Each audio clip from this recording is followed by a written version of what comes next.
publicly very loyal to him. So I still see him, if it is a military dictatorship, I see him as the head of that military dictatorship. I don't see him simply as a puppet. But let's ask the broader question of what type of transition could take place in Iran. And my own opinion is that, say 10 years ago or so, Iran had a decision to make, whether it was going to pursue the China model or the Soviet model. And this was really the debate between the worldview of Hashemi Rafsanjani, the former president, and Ayatollah Khamenei. And Rafsanjani is certainly not a Democrat, but he's much more business-minded and pragmatic than Khamenei. He comes from a business family, merchant family, Bozali family. His children all became businessmen. Khamenei's children all became clerics. So you get an idea of kind of the distinctions in the worldview. And what Rafsanjani wanted to do was to keep political power, but to try to open up the economy. You know, what they call the China model, and improve people's standard of living.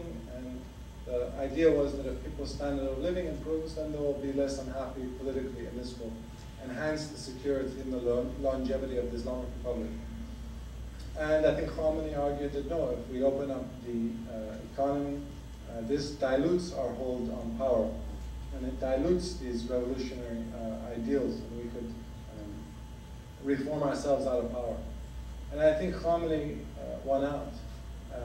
But at this point, I don't see, this is my own opinion, I don't see this regime being able to reform into something positive now. I think it's too late for the China model.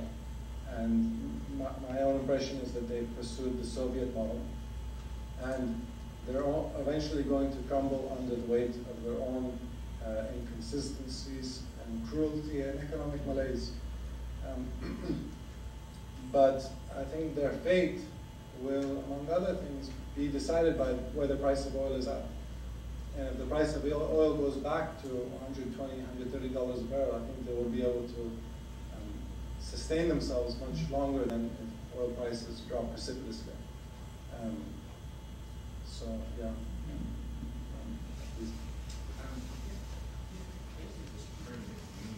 Yeah.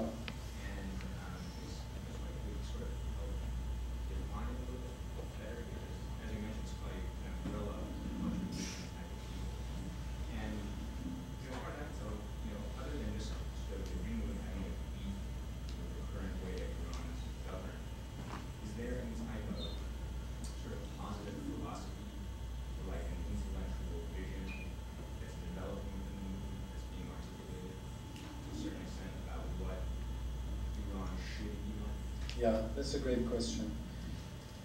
I think that before the elections, the Green Movement was a referendum on Ahmadinejad's presidency.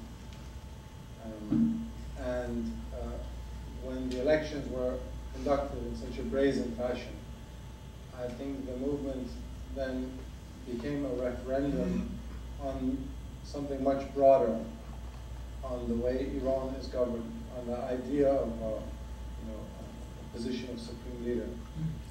But you're absolutely right that this is a movement which at the moment has very vague goals, somewhat vague philosophy, and a somewhat vague vision for Iran's future. Let me describe for you what a friend, a close friend and confidant of Mousavi told me over the summer, someone I met with in Paris. He said to me that Mousavi believes that about 70% of Iranian society is green, sympathetic to the Green Movement. You say, okay, well, what is the Green Movement? Well, at the moment their demands are, they're against torture, they're for free elections, they're against political prisoners. And given it's such a young population in Iran, I don't think there's that many kids out there who say, no, I'm for torture, I'm for political prisoners, and I'm for rigged elections. So I think that saying 70% is sympathetic to the Green Movement is a fair assessment. That's not to say that they're ready to go out and risk their life, but I think that 70% being sympathetic is, I would argue, fair assessment. He estimates that about 15 to 20% of Iranian society is black, meaning supporters of arch hardliners, Khomeini and Ahmadinejad, either for reasons of ideological affinity or economic expediency. They benefit from having, they benefit financially from the status quo. And they're afraid that if the status quo were to change, they will lose out economically. So about 15, 20%. And he estimates around 15 to 20% of Iranian society is what he calls gray. Gray classes, which are traditional classes who were supporters of the revolution.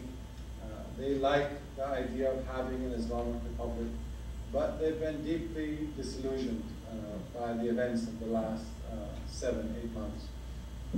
And this friend of Musavi's was telling me that Musavi believes that in order to recruit the gray classes under the umbrella of the Green Movement, he has to take a very deliberate approach, a slow approach, which doesn't initially at least, very strident demands. They're not calling for Khomeini's resignation. They're not calling for the abolishment of the position of supreme leader, because they want to recruit under the tent of the opposition, disaffected clergymen, disaffected revolutionary guardsmen, and they don't want to make strident demands which could create splinters in this already vague movement. So I think that your point is a very good one, and to go beyond where they are right now, I think they do have to come out with something more concrete. They do have to articulate more concrete vision for Iran. But going back to what I said earlier, I think it's very difficult for them to do that given the circumstances under which they are at the moment. And you look back at 1979, well, Khomeini was doing this from France. It was a lot easier for him. And so on one hand, I think what you're saying is correct. On the other hand, I have a great deal of sympathy towards the enormous obstacles they're facing. And Karim Sadjadpour actually echoed what you said not long ago. He said, in 1979 movement against the Shah was an anti-movement. It had a very negative philosophy. But it didn't have any kind of positive vision or positive philosophy. And this time it's imperative that we do have to articulate this more positive vision of not just what we're against, but what are we for. And some people in the opposition have told me that it's actually a blessing that they haven't succeeded yet, because they're not ready yet. Their ideas still need time to cook, and they need time to think about these things.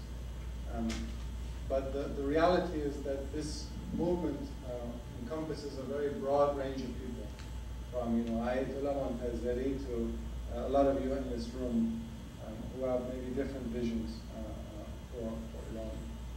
So I think up until now, simply keeping this movement intact under such tremendous repression and duress has been an achievement in itself. So I guess I totally understand your concerns, but I suppose that I tend to look at the glass half full and say that there will still be time for them to articulate these things, and the fact that they've survived up until now, I give them tremendous credit. Please.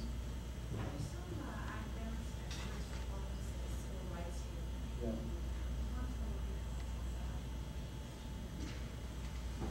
I think that calling it, I don't disagree with that. And in fact, I think it's probably a smart way of framing it, because